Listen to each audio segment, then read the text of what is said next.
রাধে রাধে সবাইকে। আমার তরফ থেকে বড়দেরকে প্রণাম আর ছোটদেরকে অনেক অনেক ভালোবাসা। তো এটা আমার ডান্স ভিডিও আর আমার ডান্স গ্রুপ। তো সবাই আমাকে প্রশ্ন করে যে দাদা তুমি কীভাবে ডান্স প্র্যাকটিস করলে।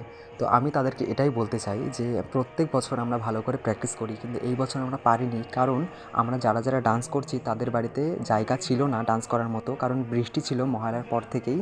তো তার জন্য আমাদের প্র্যাকটিসটা ভালো করে হয়নি। আর ওদেরও পড়তে হয়েছে, আমার টিউশন ছিল, তার জন্য আমি ওদেরকে ভালো করে শেখাতে পারিনি।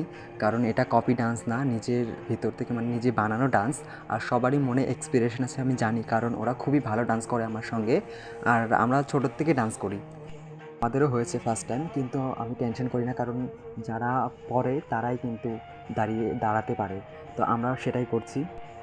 আর এই ডান্সটাই আমাদের ফাইনাল ডান্স ছিল না, কারণ এটা ষষ্ঠীর নাইট ওদিন ডান্স করছিলাম। আর নবমীর নাইটে খুবই বৃষ্টি ছিল, তার জন্য ওদিন ডান্স করতে পারিনি। আমরা করেছি অষ্টমীর দিন রাত্রে আমাদের ফাইনাল ডান্সটা করেছি। আর ডান্সটা কেমন হয়েছে ভিডিও স্কিপ না করে পুরোটা দেখে জানাবেন। ধন্যবাদ।